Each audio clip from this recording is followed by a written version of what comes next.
The state of the world of Warhammer 40k is one of constant war. It's a non-stop battle against the forces of darkness. The Space Marines themselves are at the front line of the fight, and they have been created in order to be the ultimate fighting machine. What fascinated me about Space Marine was it was a world that I'd never encountered before.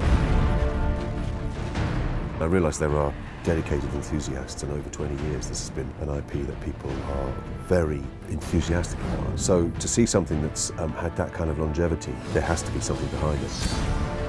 I got involved with Space Marine because somebody approached me and asked me if I wanted to voice the hero of a video game, which I'd never done before. I found the idea intriguing. I then came in to have a look at the artwork and get acquainted with the world of Warhammer 40k and like what I saw. Having dipped my toe into this world, I kind of want to take a big swim now. I play Captain Titus, who's the leader of the Space Marines.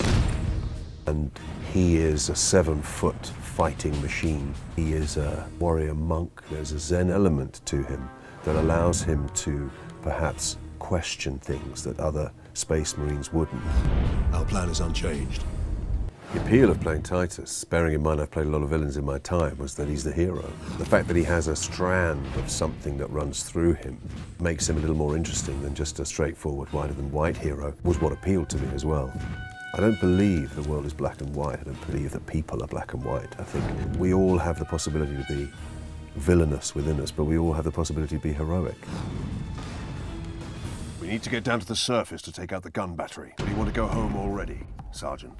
Titus's voice was a very important element because that is the thing that I'm bringing to this world. I will destroy Nemroth with skill and steel. Seeing the pictures of him, how he's drawn, the armor that he wears, the determination on his face, the squareness of his jaw means that that heroic element you have to create in the voice. I'm finished with you yet, Space Marine! But I am finished with you, Orc. I didn't really base it on anybody that I've heard, other than the fact that in order to bring that weight of power and ability, and somebody who you'd follow anywhere, I needed to bring some sort of depth and strength to it. Stand fast, Ultramarines. It was an organic process really, born of understanding what was required and seeing the way he looked. There's a strategy behind it. Their leader is no fool. That's perfect, thank you. Okay. Essentially, the narrative of the game is that the Space Marines led by Titus land on the Forge World in order to deal with the orcs that are threatening to overrun the planet. And while there, hear a distress signal and discover that there's an Inquisitor on the planet. This is Inquisitor Drogon. I need urgent assistance. We need to find the Inquisitor before the Orcs do. Without giving too much away, in this particular game, Titus's journey involves dealing with treachery that he was not expecting to encounter. Inquisitor! Get back! Titus's comrades essentially are extreme ends of the spectrum. Leandros, who is the raw, young, new recruit who lives by the rulebook and would die by the rulebook, given the chance. In Titus's mind, I think he can see a young, wet behind the ears character who hasn't yet learned through experience how to deal with the various problems that are going to be thrown at him. Consequently, he can be pretty annoying, but Titus puts up with him because he understands it's just immaturity. Your days as a novice are behind you.